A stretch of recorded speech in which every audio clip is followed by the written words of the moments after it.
prohíbe en el quinto mandamiento? Vamos a leer juntos la respuesta. Leemos pregunta y respuesta, todos juntos. ¿Qué se prohíbe en el quinto mandamiento? El quinto mandamiento prohíbe descuidar o hacer cualquier cosa en contra del honor y el deber que correspondan a cada cual en sus distintos puestos y relaciones. Como ustedes habrán podido observar en las respuestas anteriores, se menciona esta frase puestos y relaciones. Puestos son superiores o inferiores o iguales, y las relaciones que se dan en esos casos. Y un ejemplo muy sencillo en esto es el caso de un padre con los hijos o una madre con los hijos, superiores e inferiores, o en el caso de iguales, podríamos decir los hermanos. También podemos entenderlo en las distintas esferas, en la esfera familiar, en la esfera de la iglesia o en la esfera de la sociedad. Entonces, el quinto mandamiento prohíbe descuidar, noten esto, descuidar, si vamos a la última parte, el deber que corresponde. No debe haber ni siquiera un descuido de esto. O hacer cualquier cosa en contra del honor, porque el mandamiento es honra a tu padre y a tu madre. Entonces, si se está haciendo algo en contra del honor, se está afectando. Pero si lo pensamos de manera más profunda, no solo en esa relación de honrar al superior, ¿verdad? Como dijimos, hay una implicancia también con los que están en una relación igual, o aquellos que están abajo, digamos, de un padre hacia sus hijos, o de un pastor hacia sus miembros, o de un gobernante hacia los gobernados. Entonces, es muy importante que consideremos todas las implicancias de este mandamiento, porque no es solo enfocado en una dirección desde digamos, los que están recibiendo el mandamiento de la honra, sino que las implicaciones son en todas las relaciones y puestos. Vamos a ver las preguntas internas. Dice entonces aquí la primera: ¿es pecado que los hijos sean irreverentes con sus padres? Y la respuesta es muy obvia: sí. Si alguien está siendo irreverente o irrespetuoso, entonces está quebrantando el quinto mandamiento. Vean qué fuerte el versículo de Deuteronomio. Dice: maldito el que deshonrare a su padre o a su madre. Vean, si alguien utiliza esta palabra como un insulto, ¿verdad? El maldecir muchas veces se utiliza como una manera de despreciar o insultar a alguien. Y evidentemente eso está muy mal, es algo incorrecto. Pero la Escritura dice que hay una maldición, es Dios el que determina esto para hablar del castigo tan severo que implica quebrantar este mandamiento. El que deshonra a padre o a madre carga sobre sí una maldición. Evidentemente, el quebrantar los mandamientos de Dios todos nos pone en maldición, ¿verdad? Sabemos que quebrantamos un mandamiento, somos culpables de quebrantar todos. Pero de una manera específica está colocada aquí esto. Entonces, no es algo para tomar a la ligera, y quizás hasta debemos pensar las veces que nosotros hemos pecado en eso, quizás en nuestra infancia, ¿verdad? Cuando hemos deshonrado a nuestros padres. Y evidentemente todo creyente, en el momento en que usted vino a Cristo, usted pidió perdón por su pecado, y quizás hubo como algunos que eran muy notorios en su vida en ese momento y que le llevaron a la contrición, al arrepentimiento. Pero de algún modo, aún el Espíritu Santo trae a nuestra mente cosas de nuestra vida pasado impía, y nos genera una tristeza, una vergüenza y aún un arrepentimiento de aquellas cosas en el pasado. Entonces, debemos ver cuán terrible, cuán serio es esto. Bueno, no están los niños aquí, pero los padres o las madres, cuando instruimos a nuestros niños, le hablamos de las consecuencias de la desobediencia. Y este fue el primer pecado, ¿verdad? Fue la desobediencia. Desobedecieron la orden de Dios, comieron del árbol que les mandó que no debían comer. Y la maldición vino no solo sobre Adán y Eva, sino sobre todo el mundo.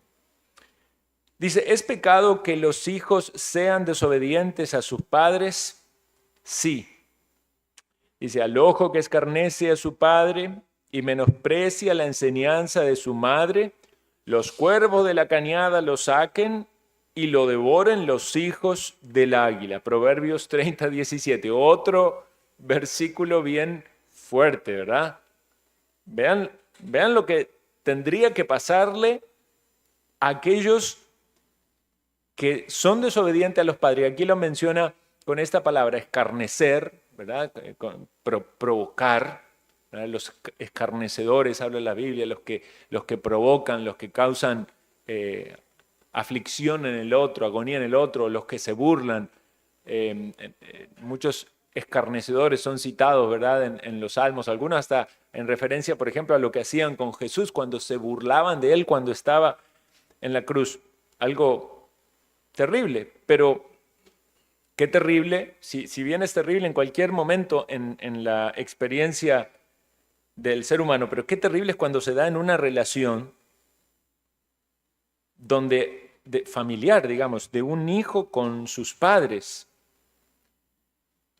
o en cualquier contexto o área, como estamos hablando, donde es del inferior hacia aquel que está puesto en autoridad o en eminencia, porque allí Dios lo ha colocado. Y el otro pecado que se menciona en este texto es menospreciar la enseñanza. Menospreciar es tener en poco valor, en un precio que no es considerado. Una madre, imagínense una madre enseñando a su hijo o a su hija, esforzándose por el bien de ellos, transmitiéndole la importancia en cuanto a algún área de su vida, en algún aspecto de su vida, queriendo beneficiarle, pero hay un hijo, una hija allí que está rechazando, despreciando esto. Vean, podemos pasarlos a las distintas esferas, y es lo mismo que podría aplicarse a alguien que viene a la iglesia a escuchar la palabra, pero la está menospreciando.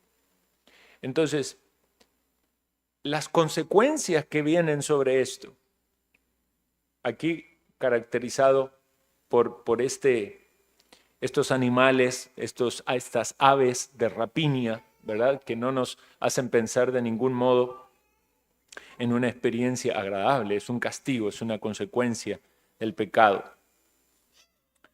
Lo siguiente ¿es pecado que los hijos sean derrochadores? Y aquí, bueno, la palabra se está usando es derrochadores. En el versículo dice, el que roba a su padre y ahuyenta a su madre es hijo que causa vergüenza y acarrea oprobio. Es otra versión, Proverbios 19, 26.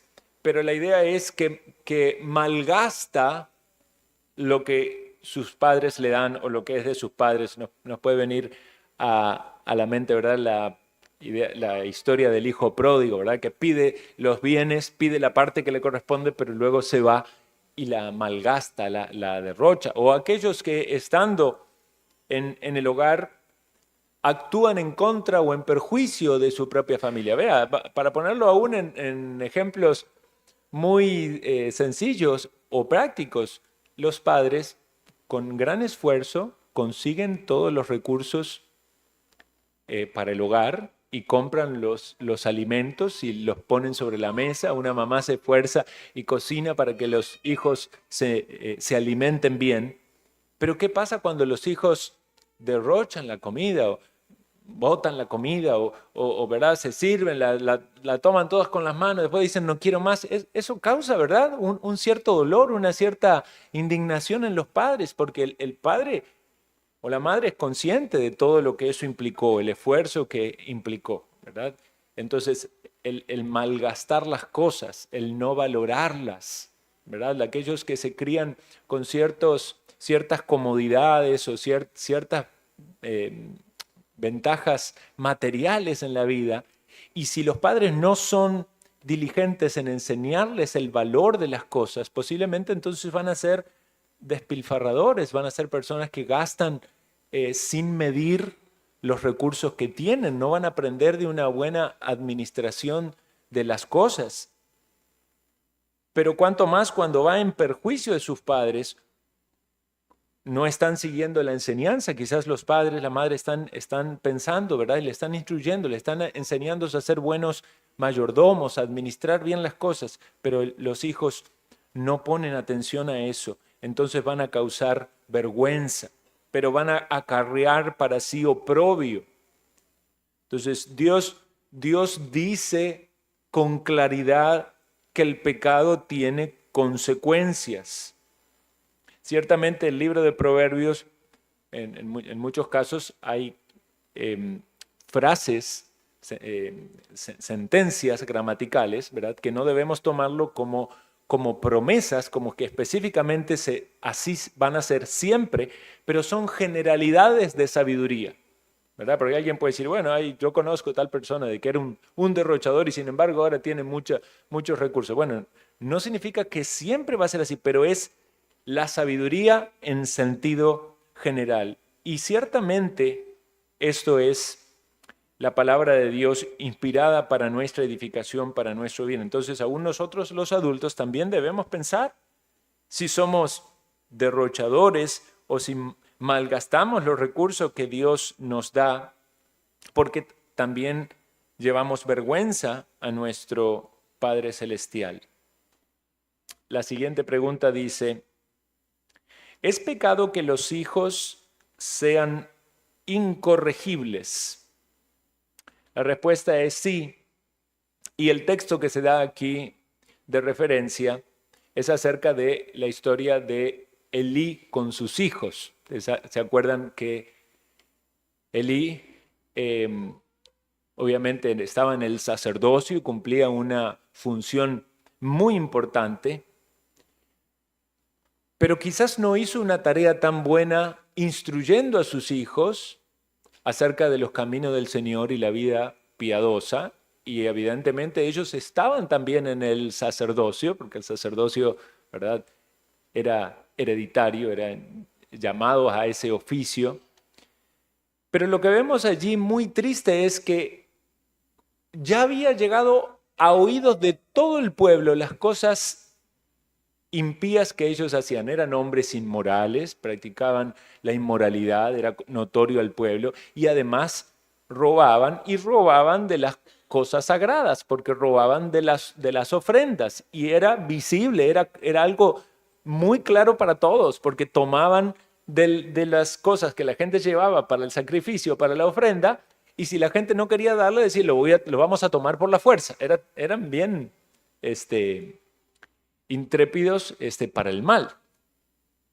Bueno, lo cierto es que Samuel les hace un reproche, pero un reproche quizás muy, muy tenue, porque, como dice la pregunta, ellos ya eran incorregibles, eran personas grandes ya, adultos. Y el padre le dice, no está bien lo que se oye de vosotros. Entonces él hace un reproche, pero no se puso firme marcando una disciplina. Si bien quizás no podían tener una disciplina, un correctivo físico por ser ya hijos adultos, pero podían haber sido removidos de esas funciones que eran sagradas. Y hubiera sido notorio a Israel que se preservaba la santidad del oficio.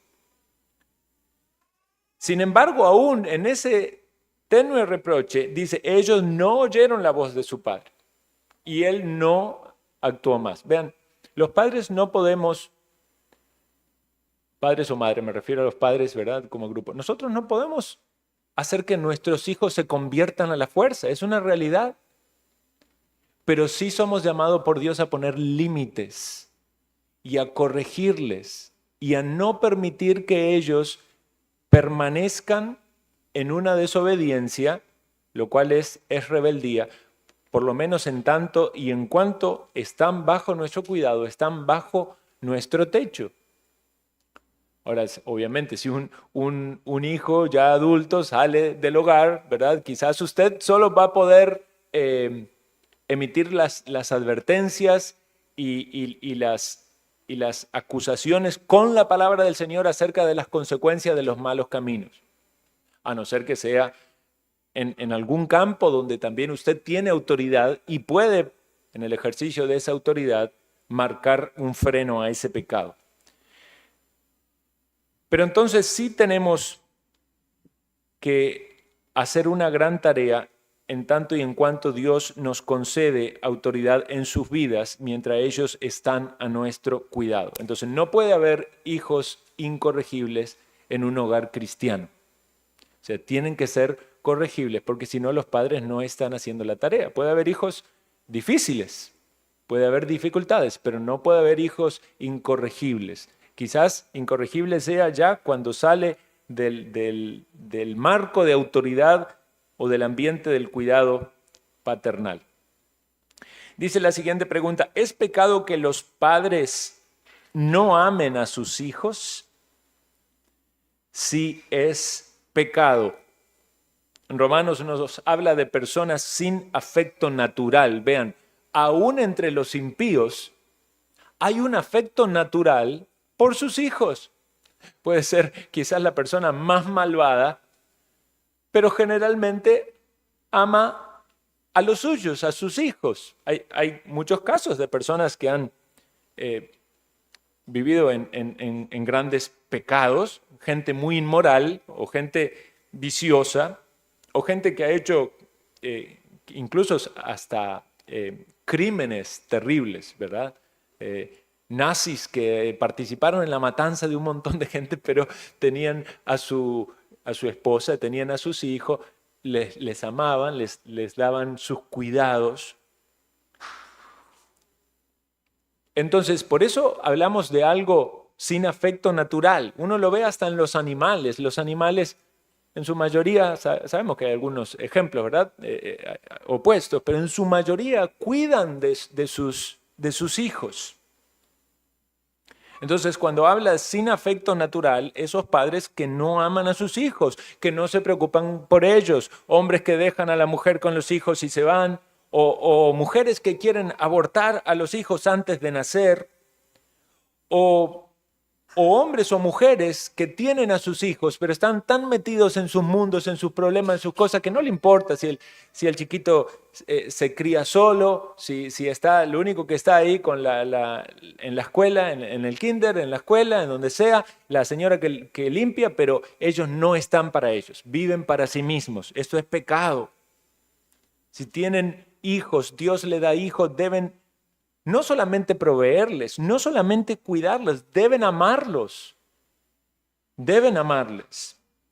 Entonces, si un padre no ama a su hijo, una madre no ama a su hijo o hija, están pecando. Y sabemos que somos llamados a amarnos, mucho más como cristianos, amamos a todos, ¿verdad? En un sentido, amamos a todos, aún debemos amar hasta a nuestros enemigos. Pero si debemos de algún modo poner una graduación en nuestra responsabilidad, primer amor, ¿verdad?, es hacia Dios, y lo siguiente es nuestro núcleo familiar. El hombre debe amar a su esposa, la esposa debe amar a su esposo, ese es prioritario, y juntos deben amar a sus hijos.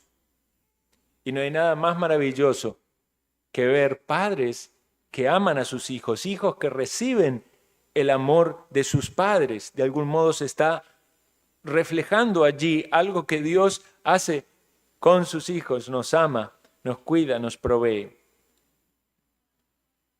Y también dice la siguiente pregunta: o que sean negligentes en la educación de sus hijos. Vuelve a citar el texto en relación con Elí y sus hijos. Dice: sus hijos traían maldición y él nunca los reprendió, es decir, nunca se paró firme frente a las cosas que estaban haciendo mal y que debían ser corregidas. Pero podemos tomarlo en un sentido amplio, ¿verdad?, de todo lo que es la educación, principalmente la educación en el temor del Señor, a que hagan lo que es correcto. Vean, esta frase se ha repetido mucho en este último tiempo. Y es cierto,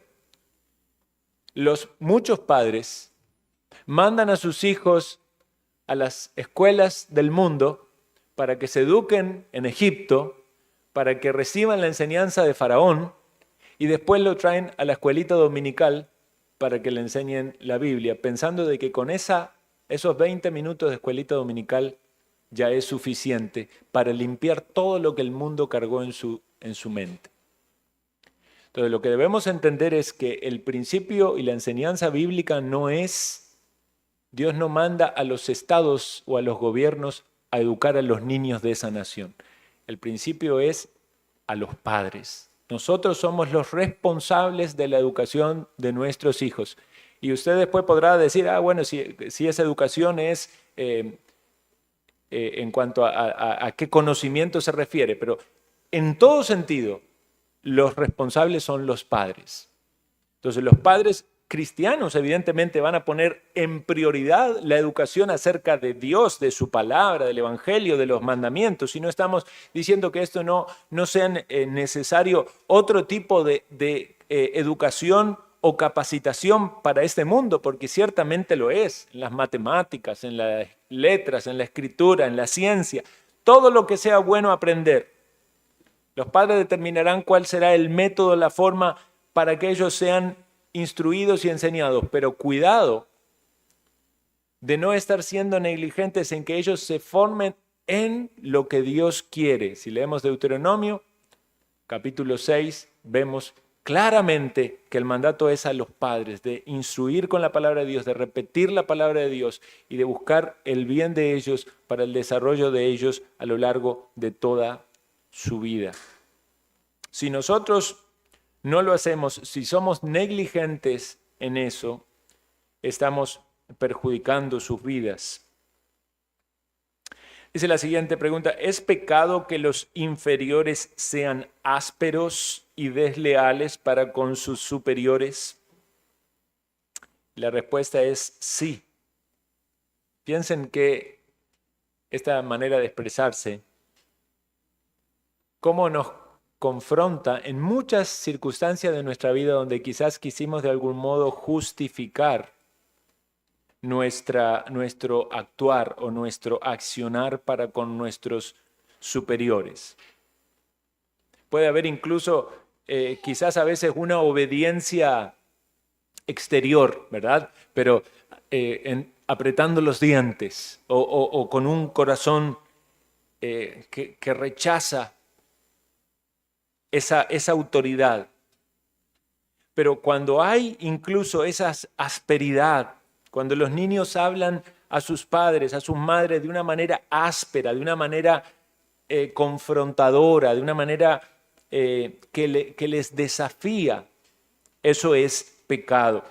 Dice, el joven se levantará contra el anciano y el villano contra el noble. Isaías capítulo 3, versículo 5. Evidentemente, circunstancias que muestran que no hay un respeto acerca de aquel que está colocado en la autoridad. No hay una sumisión, no hay una manera de expresarse humilde, sumisa, respetuosa. Eso es lo que corregimos en los niños, incluso cuando responden palabras que quizás no son incorrectas, pero el tono o la manera en lo que lo dicen es pecaminoso.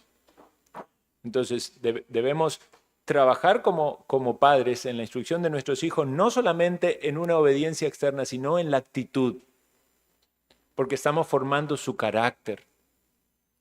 Y eso es lo que vemos después con mucha más claridad en las personas adultas, en los distintos entornos, en las distintas... ¿Qué pasa con un adulto que va hacia un trabajo, entra en un trabajo, está cumpliendo una responsabilidad y su jefe le manda a hacer algo y le habla de una manera áspera? Sí, yo voy a hacer lo que usted me dice. Y hace una cara, un gesto. ¿Qué pasa con eso? Es evidente, es notorio de que hay algo incorrecto detrás de eso. entonces ese pecado también acarrea consecuencias en la vida adulta. Y que los superiores sean duros o descorteses con los inferiores, algo que también se ve en este mundo. Muchas veces el hecho de estar en autoridad, de tener una posición, de mandar o dar órdenes. En algún caso alguien pudiera justificarlo y decirle, necesito ser así porque si no, no me hacen caso. Bueno, pero si alguien que está en el ejercicio de esa autoridad está siendo descortés con su trato, está pecando, está manipulando a la gente, está buscando la manera de imponer su autoridad en lugar de actuar con la autoridad que tiene. Una cosa es imponerla, ¿verdad? Una cosa es en medio de eso utilizar estrategias carnales, y otra cosa es el ejercicio de esa autoridad de manera humilde. El texto, por ejemplo, que aparece aquí es de Santiago 2:3, cuando dice que, recuerdan que estudiamos Santiago, la gente llegaba, ¿verdad?, para las reuniones, pero había una diferencia entre los ricos y entre los pobres. Entonces al rico lo llamaban y le daban el lugar de honor, al pobre lo despreciaban y decían que se quede allí de pie. Eso sería una manera incorrecta de actuar con los inferiores. Y el Señor ve todos esos favoritismos o esas preferencias, conoce las motivaciones que hay detrás. Y ese accionar para el Señor no es oculto. Por eso, ¿se acuerdan que leíamos también al final de Santiago del juicio que viene de parte del Señor? Dice la siguiente, ¿es pecado desear la preeminencia entre iguales? Vean qué interesante esto, porque lo habla en todos los aspectos, de los padres hacia los hijos, de los hijos hacia los padres, superior de inferior, a relación de superior e inferior, pero también entre iguales. Si alguien desea la preeminencia, y el énfasis o el enfoque aquí es algo pecaminoso, era como pasaba con los apóstoles que seguían al Señor y siempre estaban discutiendo acerca de quién sería el mayor. Ahora, no lo hacían con un enfoque de servicio, sino con un enfoque de querer tener mayor puesto, querer tener mayor autoridad, porque el pensamiento que tenían era conforme a lo veían ellos en la sociedad. Pero Jesús dice, tienen que cambiar el chip, tienen que entenderlo de otro modo. El mayor entre vosotros es el que más sirve. Y Jesús le da el ejemplo una vez más, tomando el lebrillo y la toalla y lavándole los pies. Y en toda su vida, entregando su vida por ellos, viviendo para enseñarles, para mostrarles la voluntad del Señor, finalmente muriendo en la cruz, dando su vida por ellos. Entonces, entiendan esto, si ustedes están buscando elevarse sobre los demás con una motivación o con un deseo pecaminoso, ¿verdad? Porque tampoco debemos entender lo que el anhelo de un cargo o un oficio no necesariamente es pecaminoso, sino entonces no se diría en la Escritura, por ejemplo, en la iglesia, el que anhela obispado buena obra desea. Pero el anhelo de la preeminencia o el anhelo de la posición por estar encima o el anhelo de querer tener autoridad sobre los otros, si no va con la actitud correcta, con el entendimiento correcto y conforme a la voluntad de Dios, es pecaminoso. Por eso la Escritura también nos dice que debemos tener un concepto correcto de nosotros mismos, ¿verdad? Y que debemos buscar la honra de los otros, prefiriendo, ¿no?, la honra de los otros. Entonces eso aplica para aquellos que están entre iguales. Si alguien lucha con esto es porque lo que quiere es sobresalir, porque lo que quiere es es que lo alaben o porque lo que quieren es que lo vean, podemos estar hablando de este pecado. Y quizás nadie lo pensó, no lo hemos pensado, que estamos quebrantando allí el quinto mandamiento. Porque el quinto mandamiento nos enseña cómo tratar con inferiores, superiores o entre nuestros iguales. Vea cómo pasa esto constantemente entre los hermanos de sangre, ¿verdad? Los hermanos criados siempre quieren tener el mejor juguete, siempre quieren el mejor lugar, siempre el que quiere estar más cerca, ¿verdad? De papá o de mamá y el otro. Siempre hay una búsqueda en la reacción natural de la pecaminosidad humana. Es muy raro que un hermano pudiera pasar, ¿verdad? Si Dios en su gracia obra, ¿verdad? Que un hermano diga, venga hermanito, siéntese usted en el mejor lugar. O cuando sirven la comida, el primer plato, se lo voy a dar a mi hermanita porque que ella lo tenga primero. No es común esto. La carne naturalmente se manifiesta en esto, en dame, sí, yo primero. Yo soy el que lo logra, yo soy el que gana, yo soy el que tiene mayor derecho a méritos o alabanza. Y dice también la siguiente pregunta, o ser irritante y pendenciero, y esto aplica también a las relaciones entre hermanos, tanto en el hogar como en todas las áreas. Lo dice el texto de 1 Corintios capítulo 3, 1 Corintios 3:3, de manera que haya entre vosotros celos, contiendas, disensiones. Entonces vean cómo pasa en el hogar entre los hermanos. Si uno tiene un juguete de un color, ay, justo ese es el color que quiere el otro, ¿verdad? Y si siempre tienen celos de lo que el otro tiene. Quizás estuvo la caja de juguetes ahí todo el año y nunca sacaron el juguetito chiquitito que estaba allí en el final de la caja. Pero en el momento en que un hermano lo agarró, el otro ahora también lo quiere. Vean, eso es gracioso, pero de algún modo se replica también muchas veces en los celos o las cosas que pasan en la vida de los adultos. Queremos tener lo que el otro tiene, queremos los dones del otro, las experiencias del otro, los recursos del otro, celos, envidias, a veces las contiendas por cosas que son triviales o superfluas, las disensiones, el partidismo, todas estas cosas carnales que pasaban en la iglesia de Corinto, y el apóstol Pablo tiene que dedicarse exclusivamente a tratar y decir, así no es la vida cristiana, así no es la iglesia, maduren, así no puede ser. Entonces, los ojos deben estar apuntando a Cristo y por el control del Espíritu Santo, vivir nosotros como familia o como iglesia, madurando en todas estas cosas que son muy particulares de la niñez o de la inmadurez.